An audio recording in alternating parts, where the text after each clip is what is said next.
Welcome, Transformer fans. My name is Composite Enerjoe, and today's review is on the Transformers movie Deluxe class Divebomb. I apologize for the slowness of me saying that, but I was trying not to say what I'm about to say now, and that Divebomb here is a what's it called? A Walmart exclusive redeco as part of the original 2007 movie line. A redeco of the Transformer Cybertron Deluxe class Thundercracker. So this is basically a brown and yellow Thundercracker, and I think the head is also slightly different, but don't quote me on that. So because he's a Cybertron figure, he does come with a Cyberkey, and he does have a Cyberkey power, which is done when you put this key into the slot here to activate his ability, his gimmick.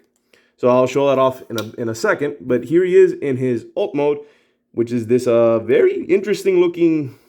I know this is actually a specific camouflage, but I don't know what it's called. And people just call this sort of a banana. I mean, I kind of get it, but this is a legitimate like camouflage. So yeah. So yeah, I'm not gonna really make fun of this. I think this looks really cool. But yeah, this fighter jet is apparently either is or is based off of a Sukhoi Su-37 fighter jet.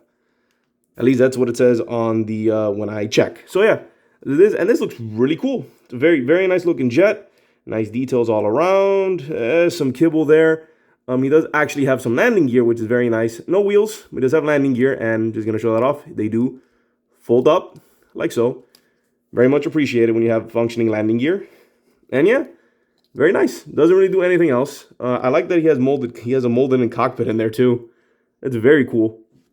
So yeah, so there's nothing else. I might as well show off the Cyberkey gimmick. And this is again for his vehicle mode. And I'm gonna say it right now. I think the jet mode is probably my favorite, and probably the best thing about this figure. I'm gonna talk about the Thundercracker because this is Divebomb here. So Divebomb, you put the Cyberkey and boom, it reveals this massive missile.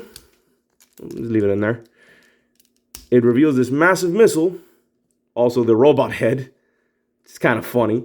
Massive missile here. And to fire it, it actually has a launching missile, you press the little side buttons here. So it fires. It actually fires quite well. Just plug it back in. Then take this off, fold it down, and then boom, cannon goes away. And I really like that in the jet mode. In robot mode, we'll get to that. So yeah, that's it for the jet mode. And yeah, I like it. I really like the jet mode. So let's get on with transformation. First things first, you push this forward to lift up the entire missile assembly, because this turns into one big arm. Then you come over here and push down here for what it would be his legs, and straighten out. Fold these pieces forward, and we might as well finish off the legs and lift this up, fold out around, open up the feet, fold it back down. Same thing here. Adjust. This is really cool, by the way, how the feet and legs transform. Really cool. And then the next step, you lift this assembly up, lift this up, pegging like so. And then take this piece, for the nose cone, you then fold it around. And then you fold this, you rotate, pull this out, then fold this whole thing down. And I want to say this pegs somewhere, but it sadly doesn't. You just rotate it around like so. So bring this little piece here, just try and line it up. Have it be like so. Line it up. Flip out the fist. And here we have Divebomb in his robot mode. And here's what I want to say. This thing has a lot of potential. This should be a good figure, But what drags it down is honestly the massive cannon arm. Now, I don't mind massive cannon arms, but the way that this is designed, this figure can't hold it. So I kind of just sort of have it folded over his shoulder like so.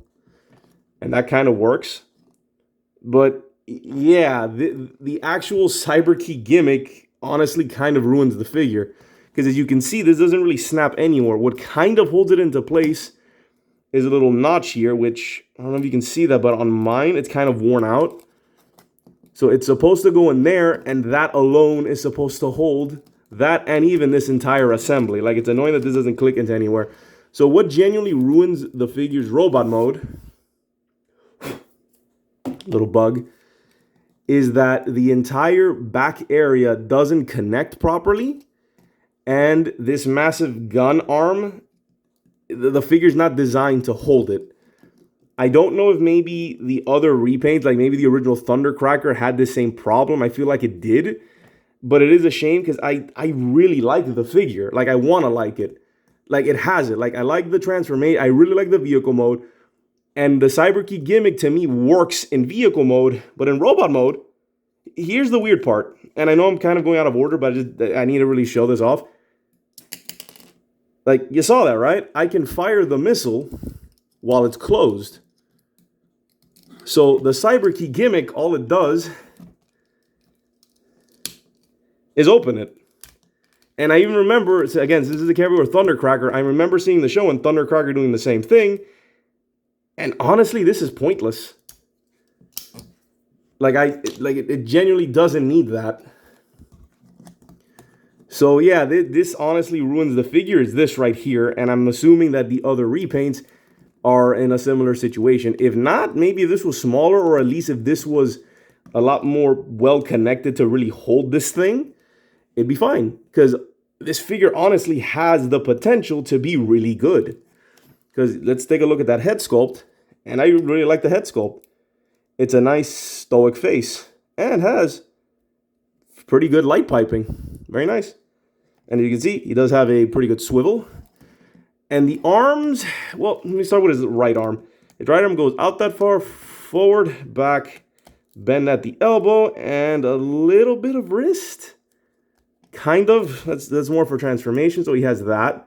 And this arm is fine because it's just on its own little hinge. Doesn't really connect, which is annoying, but he has his own little hinge. This arm, same thing. But because of the way this is designed, you have to be really careful not to like snap it. And he does have like a double hinge here at the elbow. So he does have a hinge there. You got to be really careful. So I'm just going to have him be like that so that he holds it. Legs can go out that far. Forward, back, swivel at the thigh, bend at the knee, and a little bit of up and down at the feet. Well, his feet can open and close. So yeah, it's like, I hope you like get where I'm coming from here, but like, yeah, he has the potential to be a really nice, a really solid figure. But what stops him is honestly the gimmick. The gimmick kind of ruins it, and like the weird design choice for like the body, for like how to deal with the back wings. Because other than that, I really want to like this figure, but that honestly does sort of keep him down. So it's one of those, he's not horrible, but he could be a lot better. So overall, he's okay. Yeah, I guess, again, he's okay. So yeah, that's honestly the nicest thing I can say about it. He's okay. So let's get some size comparisons going. Here is Ratchet with Cliff Jumper. And this is going to be the last time I reiterate it, but he's an okay figure. So yeah, this has been my review of the Transformers movie line, or if you want to call it the Walmart exclusive. Yeah, the Transformers 2007 movie line, Walmart exclusive Deluxe class Divebomb. Before signing off, here's my special purchase Instagram. Please check it out. Here is mine if you're interested, and here's hers, which is more important. This is Composite Enerjoe signing off. Peace out and be safe.